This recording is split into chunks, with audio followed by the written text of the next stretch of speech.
Estimados internautas, saudações. Sejam bem-vindos à edição número 190 do nosso podcast Chá de Coaching e Liderança. Espaço este em que os líderes conectam-se, partilham e juntos crescem. Este programa em formato de podcast inspira-se na metodologia de gestão por competências CHA. C de conhecimento, H de habilidades e A de atitudes. Desta forma, convidamos líderes moçambicanos que se destacam nas mais diversas esferas de atividade econômica para, na primeira pessoa, transmitirem suas narrativas de liderança, dando a saber que conhecimentos teóricos é que adquiriram ao longo da sua formação, que conhecimentos práticos em forma de técnicas, ferramentas é que complementaram aquele conhecimento teórico e que atitudes em forma de ser, estar, comportamento, caráter é a sua marca comunicacional para acomodar o conhecimento teórico e o prático. Constitui nossa ambição contribuir para o desenvolvimento de uma comunidade moçambicana de líderes que sejam conscientes, responsáveis e empáticos. Conscientes que possuem conhecimento instrumental para a liderança, mas também conscientes que são líderes. Responsáveis sobre a necessidade de serem praticantes de boas práticas para influenciarem positivamente os seus seguidores, internos e externos. E líderes sejam empáticos por um lado com as causas que defendem, mas também líderes sejam empáticos uns com os outros. A técnica que nós privilegiamos é a comunicação, porque entendemos que essa é uma das principais ferramentas da liderança, através da qual os líderes transmitem suas visões, pensamentos, ideias de uma forma simples, compreensível e fluida, para que seus liderados possam não só compreender, mas também possam se apropriar desta mesma causa, de forma que quando o líder se tornar dispensável, esta causa possa ser transferida para a atual e futuras gerações. Temos como líder convidado para a edição de hoje Engenheiro Eusébio Said, empresário e mentor. Engenheiro Eusébio Said, bem-vindo ao nosso podcast. Pedro, para mim é uma honra estar num podcast que fala sobre liderança e acredito que vai ser uma grande experiência para em conjunto podermos partilhar aquilo que são as nossas visões, aquilo que são os nossos aprendizados e, sobretudo, aquilo que é a nossa narrativa sobre liderança. Muito obrigado. Obrigado. Quando falamos de narrativas sobre liderança associado a um chá, em que medida que o ambiente de chá, se for físico ou qualquer que seja uma designação que um chá possa lhe proporcionar, mas como é que a narrativa de liderança é melhor transmitida bebendo um chá, por exemplo? Bem, penso que o chá é um estimulante, é um estimulante para emoções, é um estimulante para energia e força, mas também o chá, sobretudo quando se trata do chá de moringa, pois sabemos quais são as funções e que a moringa nos transmite e que nos proporciona. Então, nessa perspectiva, para mim, falar sobre liderança é falar de uma capacidade que o ser humano tem de inspirar, mobilizar, mas também catapultar outros seres a seguir uma determinada visão, ideia ou um propósito, cujo o final é transformar vidas, mas também tem que ser uma visão ou um propósito real, que as pessoas, quando alcançar, sintam numa perspectiva visível e também seja uma coisa sustentável. É isso para mim, esse chá nos proporciona essa pessoa. Entendido, obrigado. Um aspecto que ficou assim saliente é a ligação que fez entre a liderança e a questão de impactar vidas. Como se estivesse a sugerir que a liderança é voltada para guiar vidas, sustentar vidas. numa conversa há bocado, mais propriamente num evento, ouvia alguém ou a perguntar qual é a profissão mais importante. Para além da questão ou do debate sobre a profissão mais importante, tem-se também que o papel de ser líder é a atividade mais sensível, mais difícil, mais desafiadora de se ser. Em qual é que isto é verdade, tendo em conta a questão de vidas, como está a dizer? Essa é uma narrativa bastante complexa, mas para mim a função de líder ou de liderança é de servir. Se nós formos a ver os líderes mais bem-sucedidos nos tempos do mundo ou na atualidade, são aqueles que têm o seu propósito de servir ao trio, que põe em primeiro lugar o ser humano, não a si, mas ao trio. E ao servir também cria impacto positivo, cujo esse impacto é visível, que quer dizer pode ser mensurado, mas também que seja sustentável. E vamos lá ver a questão a profissão mais importante. Nós podemos dizer o quê? A profissão de engenheiro é mais importante para construir casas para nós vivemos. A profissão de médico é mais importante porque salva vidas. Sem ele não estaríamos aqui. Mas como é que surge o médico? Como é que surge o engenheiro? Como é que surge o jornalista e todas as outras profissões? Através do seu conhecimento. Se nós estamos aqui a falar ou nos comunicarmos, porque aprendemos. Alguém nos ensinou. Então, para mim, seria esse processo de transmissão de conhecimento. Também é a profissão mais importante de todas. Alguém dizia, conhecimento é a arma poderosa. E é isso também citando o Nelson Mandela, que diz que conhecimento, a educação é a arma mais poderosa para transformar pessoas, mas também para transformar o mundo. Então, essa é a minha visão sobre liderança, sobre a profissão mais importante. Digo, todas são importantes, mas existe aquela que é a base, é a fundamental, que é a disseminação do saber, do conhecimento, todo tipo de saber. Sim. Muito bem, excelente.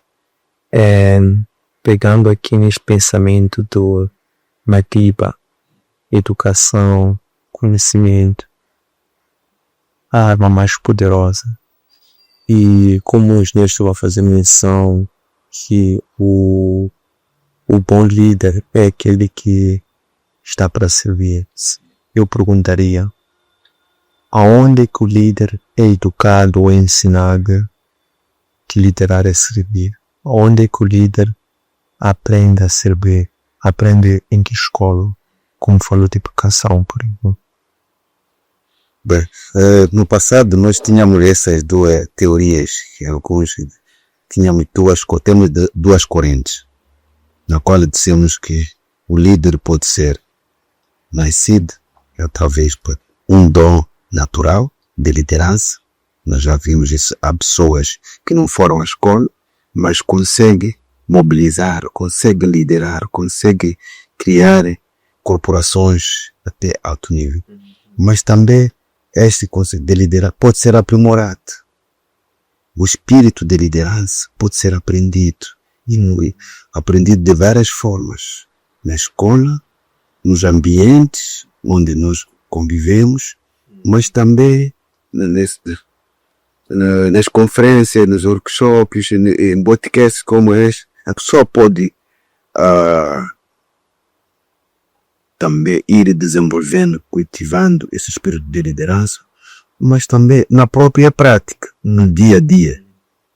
também das experiências, fracassos, depois retomas, e a pessoa vai também desenvolvendo esse espírito de liderança. Excelente. E eu percebi, perdão, que o engenheiro fez em si menção a dimensões de competências práticas, teóricas e de caráter. E vivenciais também. Vivenciais. Eu perguntaria, qual é a componente mais importante do líder? É o seu conhecimento teórico? É o seu conhecimento prático? São as suas atitudes? Que é que entende que eventualmente pode ser o mais forte, pode capitanear os outros? Ou como é que vê a conjugação dos três? Eu penso que falando de liderança hoje, no século XXI, a era digital, é diferente falando da liderança do passado. Porque um líder hoje não basta só ter as atitudes comportamentais. Estamos a falar do chá. As competências. Precisa ter competências. Atitudes comportamentais tais com a empatia, que falamos com a questão da integridade, questão da honestidade. Mas isso não basta para você ser um líder bem-sucedido hoje. Precisa também de conhecimento. Estamos num momento diferente. Estamos a falar de digital. O líder também tem que ter as competências técnicas, tecnológicas. Estamos a falar que a gestão das redes sociais. Então, o líder também tem que saber isso.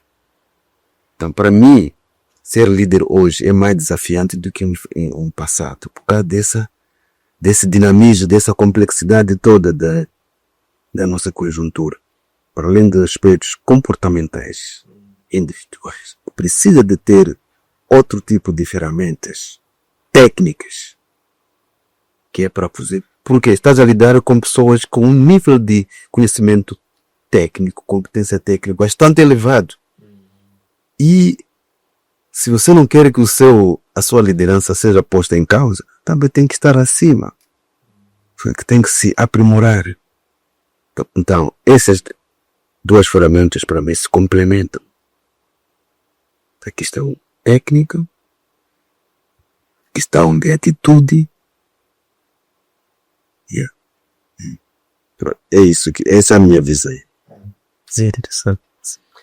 Eu entendo que o líder ele deve escalar. Por exemplo, deve primeiro aprender a submissão, sim, para depois aprender a obediência e por fim tornar-se vulnerável e passar então até agir com uma certa intuição, sim.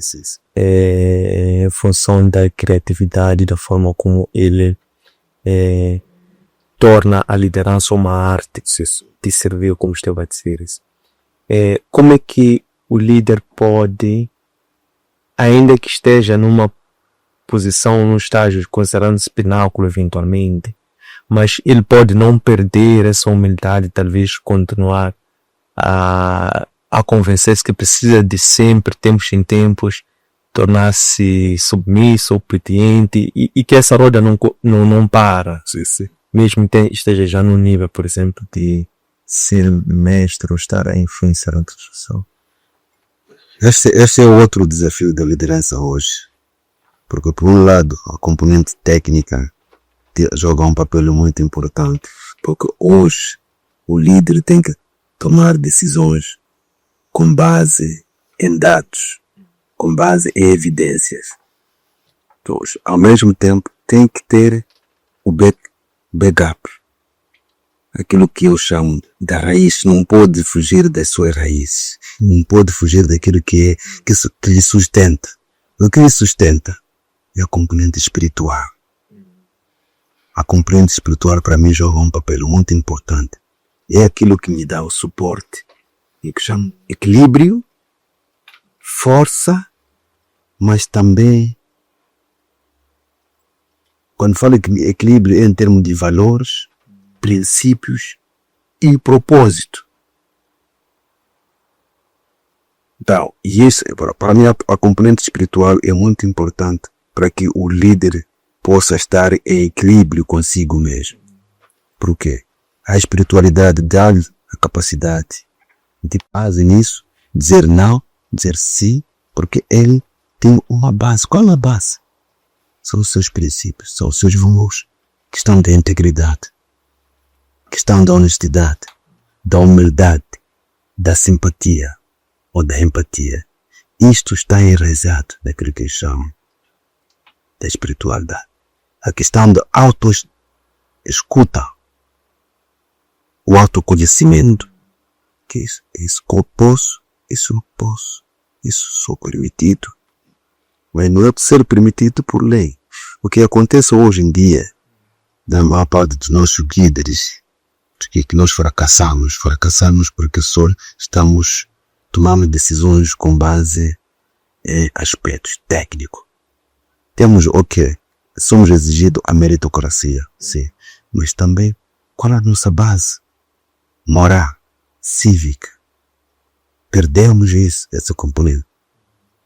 Eu costumo dar exemplos muito práticos. Se nós temos hoje a questão da decadência do tecido social, da desintegração do núcleo familiar, que líder nós esperamos? No passado, para alguém ir pedir em namoro, é uma pessoa, é uma jovem, não era você a ir, não era o Antônio Sende, eram seus avós, eram seus tios, não eram os seus pais. Então, seus avós, seus tios iam pedir namoro a uma moça que o Sende conheceu. 2. Lá também, na parte da família da noiva, não eram os pais, eram os avós, os tios. Então, ali, depois, quando os tios voltassem de Sende, Antônio, não faça não envergonha só a nossa família. Não envergonha a nossa família. Trate bem aquela miúda. E os vossos problemas eram resolvidos entre familiares. E você, para poder desvalorizar ou separar-se daquela miúda, era difícil porque não tinhas medo da sua família. O medo não era com a família dele, era com relação à sua família.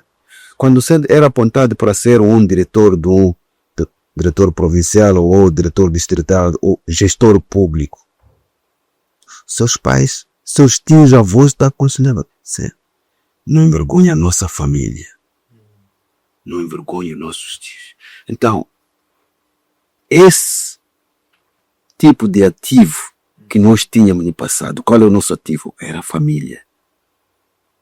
Era o núcleo familiar que tomavam e aconselhavam, que eram assessores do... Mas hoje nós não temos isso. Os nossos assessores que são pessoas que nós, às vezes, nem estão preocupados com o nosso progresso, estão só preocupados com o bolso dele. Então, a consequência, às vezes os líderes são assessorados com pessoas que nem eram pessoas.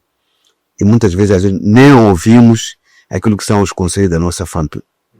Daí surge o problema da liderança. Falta de coerência. Nós, quando tomamos decisões, não temos noção de qual é o impacto que essa decisão vai ter na minha família, nos meus filhos e depois na comunidade onde eu estou. Antes de pensar na nação, pensas na sua família. Então, esse tipo de princípios e valores que hoje foram se desmoronando em alguns líderes, em algumas pessoas, e temos o país, o mundo que nós temos hoje, o individualismo. Mas isso é por causa de princípios, que é aquilo que eu chamo de Ubuntu, o africanismo. Perdemos isso, nós como africanos, perdemos esse tipo de princípio. O Ubuntu, eu sou porque pertenço a uma família, porque pertenço a um grupo. Então, tudo aquilo que eu for a tomar como decisão, tenho que ver qual é o impacto que isso vai gerar no meu grupo, na minha família. Então, é mais ou menos isso que eu penso, que eu acho. Isli, olhando para essa parte, essa componente extremamente importante, começou muito bem, tendo essa espiritualidade, conhecendo a paz a raiz, depois veio para o segundo núcleo, que é a família. A primeira instituição, a primeira criação de Deus em como insere o homem em sua família. Que é a partir daqui onde o homem encontra conselho, guia, orientação e também um local onde tem essa necessidade de se submeter àquilo que são os princípios e os valores. Quais são os princípios, valores, orientadores, digamos, da tribo a que o engenheiro faz parte, do qual se lembra Bete, para além deste que fez menção agora, que alimentam a sua liderança e que alimentam essa questão do Ubuntu e que fazem os líderes africanos terem este traço único, distinto a nível global e eventualmente torna a África também sendo este berço da humanidade, se quisermos fazer esse traço de saber. Os princípios e valores que eu carrego desde a infância, desde a minha família, são 5. 4 ou 5. O primeiro princípio é a questão da espiritualidade. Eu nasci numa família de maometanos. O meu avô era líder, tinha uma mesquita. E nós crescemos a ir à mesquita, a rezar e adorar a Deus, mas também a respeitar o outro na nossa família. Tínhamos princípios muito fortes, que é a espiritualidade, esse é um dos princípios. A reza, não só para a questão da reza, da religião, mas também a questão do respeito do seu primo, do seu amigo, do seu colega da escola, do professor. Este respeito. E a questão da integridade. Que é seu, que é meu. A integridade. A humildade. Ser humilde para o outro. Ser humilde porque é independentemente do seu nível. A partilha. Eu recordo uma das coisas que nós fazíamos na minha zona. Durante cada um levava o seu lanche. Na altura era castanha, com mandioca. E levávamos para a escola. No intervalo a gente sentava e partilhava. Se há um colega que não trouxesse o seu lanche, a castanha, nós dizíamos, amanhã, não esquece, tem que trazer, né? Senão não terá mais. Então, esse princípio de partilha e de servir são, para mim, são os valores mais elevados que eu aprendi na minha família. Questão do respeito, independentemente da sua classe social. Então, são os princípios que eu aprendi. E tem um outro princípio também muito que eu acredito que foi um dos princípios que me tornou aquilo que eu sou hoje. O trabalho. Tudo vem de trabalho. Nós aprendemos a ir a Machambo mais cedo. Era colher amendoim, colher feijão, com as nossas mães, com os nossos pais. Então, esse espírito de trabalho árduo, de que tudo, não há nada que vem de graça, é preciso você semear para colher. Então, foi para mim um dos princípios mais valiosos que eu aprendi. Tabaco. Yeah. Muito bem. Excelente. Falava aqui da questão da partilha, da fraternidade e mostrando que isso unia todos e não havia discriminação. E nesse sentido reforçava a coesão do grupo e transmitia àqueles que hoje não tinham a necessidade ou a sensibilidade de ter assim, se hoje não tem, não se vê do acesso à ceia de todos, porque todos repartem por iguais, mas eventualmente amanhã pode conseguir se esforçar e talvez já amanhã, em vez de ser talvez ser doador e vice-versa. E ainda assim, quando estou em grupo, nem se nota quem é doador, quem é pedidor, por assim dizer. Como é que a sociedade atual pode corrigir esta separação que existe por questões de diferenças econômico ou socioeconômicas, daqueles que mais têm, daqueles que menos têm, uma certa separação, até quando chega o momento de cear, cada um abre a sua marmita e tem o seu manjar, os outros até comem separado longe de uns, depois aproximam já quando já tem aquela parte talvez menos significativa. Como é que esta questão, este espírito que esteve aqui a transmitir, que também está dentro dos valores do ponto, são muito importantes para a união que todos nós moçambicanos precisamos, como os fatores para reforçar a nossa paz, coesão? Os fatores para nós reforçarmos a nossa paz, a nossa coesão e a nossa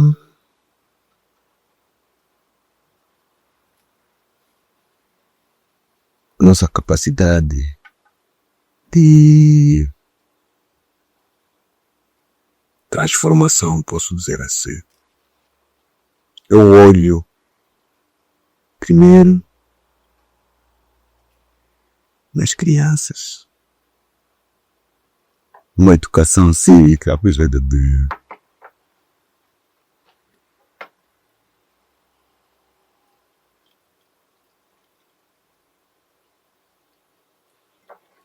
olho uma educação cívica muito forte nas crianças, porque as crianças têm um poder muito forte de moldar nós os adultos. As crianças, se a criança aprende na escola que não pode dizer não, se a criança aprende na escola que não pode deitar lixo no chão, se a criança aprende na escola de que o lixo tem que separar o lixo orgânico, inorgânico e outros, lata, garrafa, não se tem que separar. Quando chega em casa, a primeira coisa que ele fez é te falar com os pais. Tá? É te falar com os pais. Então, se nós queremos montar a nossa sociedade, transformar a nossa sociedade, temos que investir intensamente na educação cívica e patriótica das nossas crianças. Esse é o primeiro ponto. O segundo ponto, também temos que investir na educação, na sensibilização sobre a inteligência emocional dos adultos, dos mais velhos nesse caso. Porque os adultos que eu vejo, aquilo que é a minha visão, é falando da inteligência emocional. Não falamos da inteligência emocional, também falamos o autoconhecimento. Estamos a falar do autocontrole, porque hoje em dia nós vivemos num mundo bastante dinâmico, veloz, em que se a pessoa não tem o autocontrole emocional, toma decisões que mais tarde se arrepende, porque não tem capacidade de se escutar, tem a capacidade de estar isolado no ambiente, não tem a capacidade de autorreflexão, sobre aquilo que é a sua vida, as decisões que tomou hoje. Nós não temos cadê essa corrida toda, velocidade. Não temos tempo de sentarmos sozinhos, escutarmos e avaliarmos aquilo que são as nossas decisões do dia de hoje. Cometi gafa ali, cometi posto neste. Tá, para mim são esses 2 pontos. Educação forte das crianças nas escolas de tudo, as primárias sobretudo, para a mudança de comportamento, a mudança de atitude dessas crianças, porque se é a nova geração. Se nós queremos reverter o gráfico, só temos que começar pela base.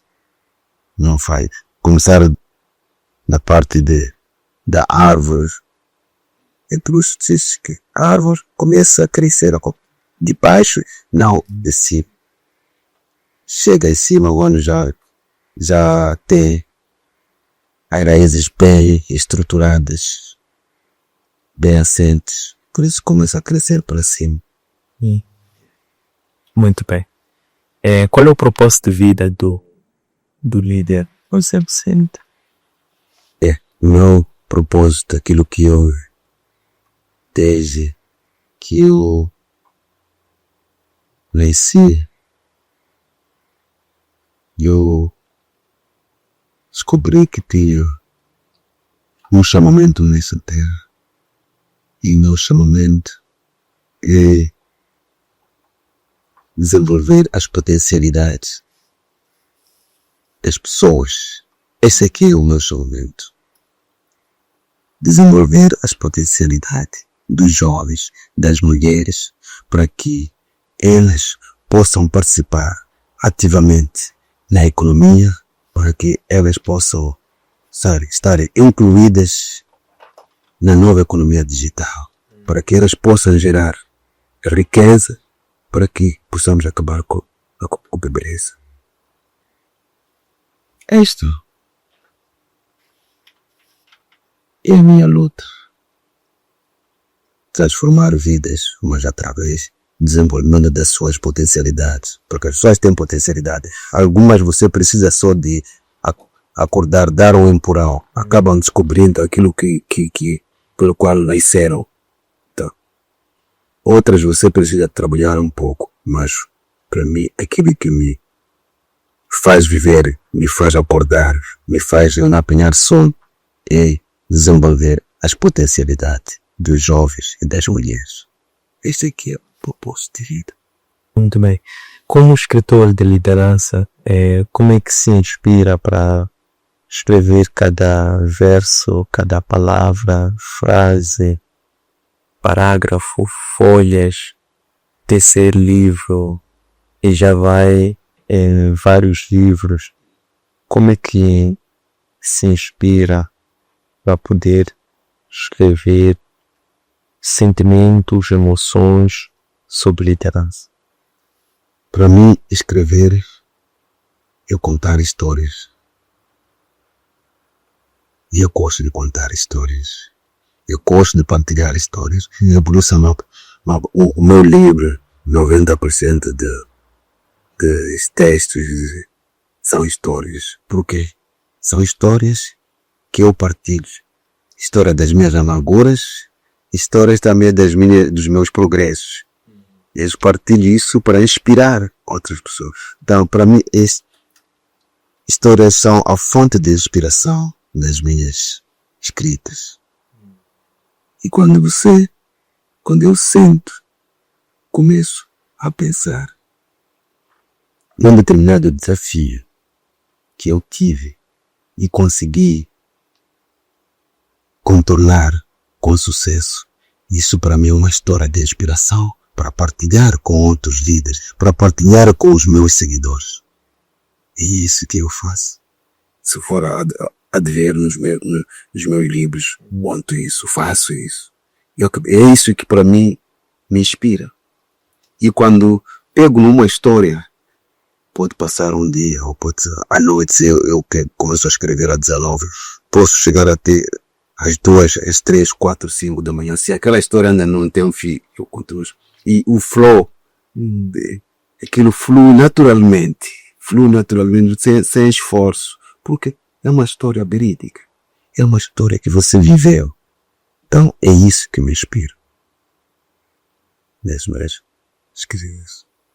Muito bem. Se houvesse algo em si que gostaria de mudar. Essa é a pergunta mais interessante. O que seria em outro partido? Se houvesse alguma coisa em mim para mudar, eu acho que tem muita coisa.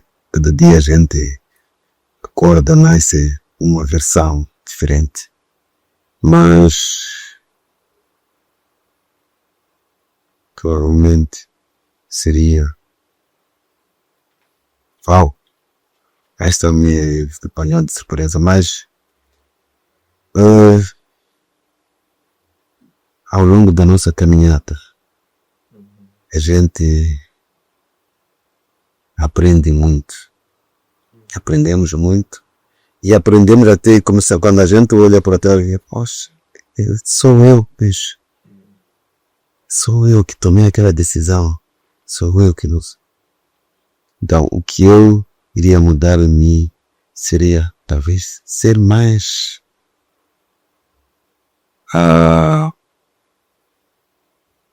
talvez empático, posso dizer assim. Servir mais. Servir mais.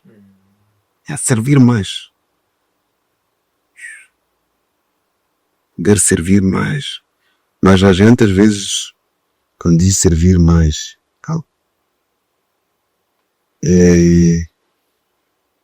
alcançar mais pessoas.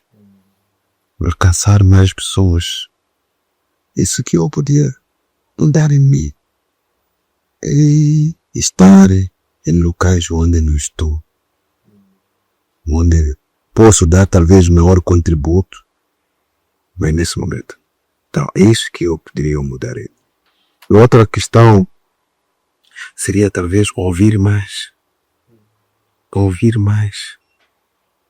Falar menos e escutar mais. É isso que eu poder. Muito bem. Qual é a consciência que o líder Eusébio Seri tem sobre o poder da palavra, na forma como se comunica, como primeiro lê o contexto e diagnostica as necessidades explícitas exteriores e aquelas implícitas não expressas, para dali pensar em, ou isso de levar a um pensamento e naquele pensamento filtrar nesse pensamento as palavras melhor expressam, para que essas palavras, através dessas palavras, possam causar aquele impacto. Como é que vive este potencial ou esta consciência do poder da palavra, na forma como se comunica tanto verbal como o escrito? Como se diz, a palavra tem poder. Só que é preciso transformar esse poder em ação. E eu disse, não basta só dizermos a palavra tem poder. Ok, vamos discurso, mas é preciso transformar esse poder em ação. E indo concretamente à sua questão, é claro, nós os líderes, diariamente, somos obrigados a transmitir as nossas ideias, as nossas visões com massas, em diferentes ambientes. E para que o líder possa, de fato, ser mais efetivo, é preciso adequar a sua oratória, a sua palavra, a um determinado ambiente. Se eu vou conversar com jovens, com adolescentes, com adultos, com as crianças, vou conversar com empreendedores, vou conversar com pessoas que não sabem o que é isso de empreendedorismo. Então precisamos de adequar o nosso discurso, a nossa palavra a determinado grupo-alvo, para que nós possamos ser mais efetivos. Esse aqui é o maior desafio dos líderes da atualidade. Porque eu entendo que nós, líderes, somos mais tecnocratas, mais tecnicistas, e por isso muitas vezes falhamos, a nossa mensagem não é bem percebida, não é bem consumida por aqueles que nós queremos que consumam a nossa mensagem, a nossa visão, o nosso propósito. E onde nós falhamos como líder, queremos uniformizar. E como eu costumo dar isso como exemplo, também aos professores, aos educadores. Muitas vezes a nossa educação falha por despoletar talentos, porque nós queremos uniformizar a nossa forma de dar aulas. Nós assumimos que todos os estudantes que estão ali, 30, 25, são homogêneos, percebem a matéria, até o mesmo nível a mesma capacidade de absorção das matérias. Mas enquanto temos uns que são mais lentos, outros são mais rápidos, dependendo das suas capacidades cognitivas. É também como na liderança. Então, eu entendo dessa maneira. O líder, para ser mais efetivo, precisa de ler o ambiente, escolher a mensagem, a narrativa mais adequada para criar mais impacto, para criar mais conexão com os seus liderados. E essa aqui é a minha forma de ver. Muito bem. Se há alguns autores que dizem que todos os problemas são causados pela alguma ineficácia a nível de liderança.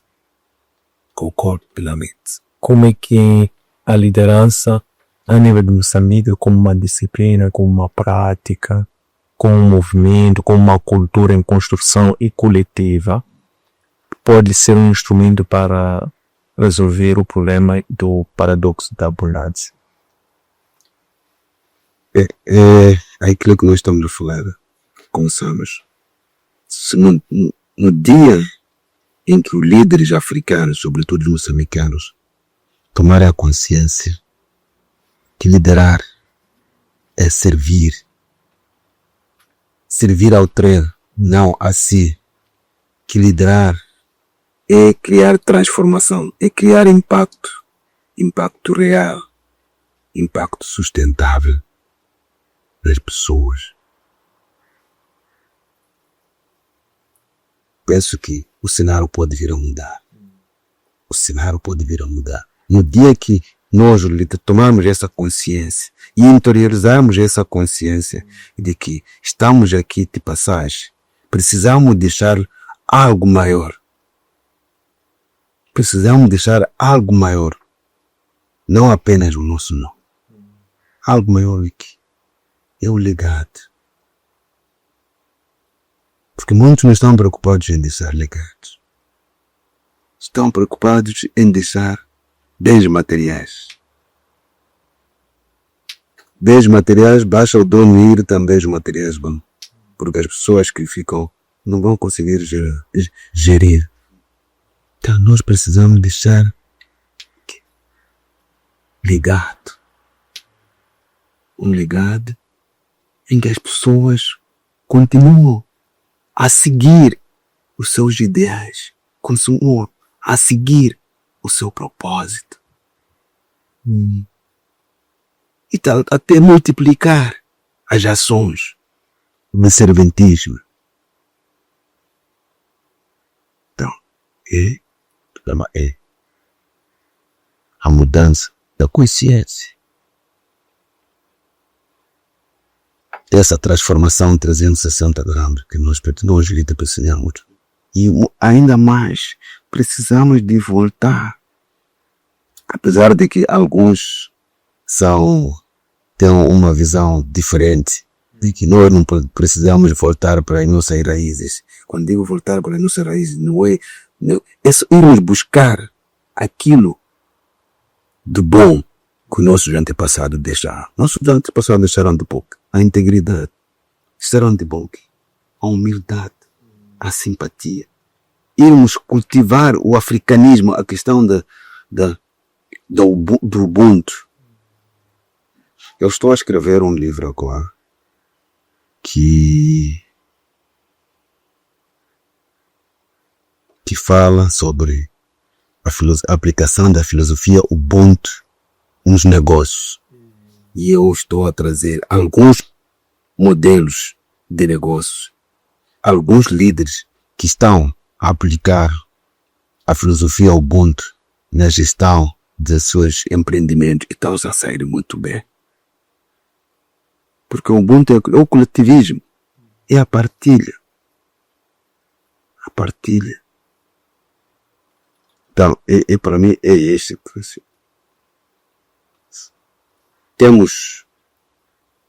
É possível reverter esse cenário, mas enquanto nós não tomamos a consciência que nós estamos aqui para servir, estamos aqui para transformar, estamos aqui para contribuir para o desenvolvimento de nossos seguidores, das camadas mais desfavorecidas. Muito bem. Por fim, gostávamos de aprender do líder, você como é que se prepara quando está no seu espaço individual privado antes de se juntar aos demais espaços onde exerce a vossa liderança. Uma preparação físico, mental, emocional e espiritual. Bem, essa também é uma pergunta bastante interessante. Eu acredito que um dos grandes ativos dos líderes é ter a mente sã. Ter a mente sã, então significa uma preparação física, mental e espiritual. E eu muitas vezes tenho minha rotina diária. Acordo de manhã, gosto de arrumar a minha cara. Esta atividade a minha esposa deixou para mim, porque ela diz que eu arrumo melhor a cama do que ela. Então eu faço muito isso. Depois faço minha ginástica matinal, ginásio, yoga, gosto de praticar yoga e a meditação, que é para pôr a mente em dia. Então, esta é a minha rotina da preparação física, mental. E também a adoração a Deus. Eu faço muito. Então, esta é a minha rotina diária. É assim que eu me preparo para poder estar mentalmente, espiritualmente e fisicamente pronto para os desafios do dia a dia. Sim. Certo, muito obrigado por servirmos este vicioso chá de liderança. Desejamos de muito bom ano, que Allah continue a lhe conceder paz, prosperidade, de forma que possa também transmitir ou repassar este shalom, esta paz, em forma de bênçãos às muitas pessoas que o desejam.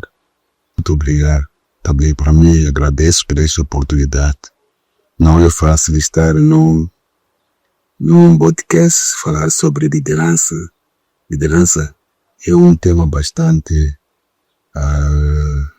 complexo, mas também um tema apetitivo. Apetitivo porque todos nós queremos ser líder. Todos nós queremos ser líder. Então, para mim é uma honra, é um privilégio falar sobre a liderança, falar daquilo que é o nosso percurso como líderes e convidar a outros líderes também para esta consciência de que o país está em nossas mãos. Somos moçambicanos, africanos, é que nós podemos reverter a situação do continente e de Moçambique em particular, pondo em prática aquilo que nós aprendemos, aquilo que nós herdamos, o maior ativo que nós herdamos, que é o servilismo, servir ao outro, que é a questão da integridade. na gestão de todo tipo de recurso, todo tipo de patrimônio que estiver à nossa disposição, mesmo patrimônio pessoal. É preciso integridade para gerir o nosso patrimônio pessoal. Que tal então o patrimônio de grande público? Então, é isso que eu deixo, agradeço e desejo a este canal, podcast de chá de coaching, mais vida e convidem mais líderes para podermos partilhar e quiçá criarmos uma comunidade de liderança ou de líderes onde possamos partilhar as nossas ideias, como é que nós podemos ajudar o país a crescer, a ter uma cultura de responsabilização, a ter uma cultura de ética, de integridade, que isso para nós deixarmos um legado para os nossos filhos, para as próximas gerações, dizer igual para nós, por mim deixarmos alguma coisa útil. Obrigado. Obrigado. Estas edições encontram postado nos nossos arquivos digitais. Nossas páginas de Facebook, de Instagram e de YouTube. Antônio Cindy LDA. Nossos aplicativos para plataformas Android, Web. Nosso webpage www.academiaservo.com. Espero que gostem. Um abraço de luz e até breve.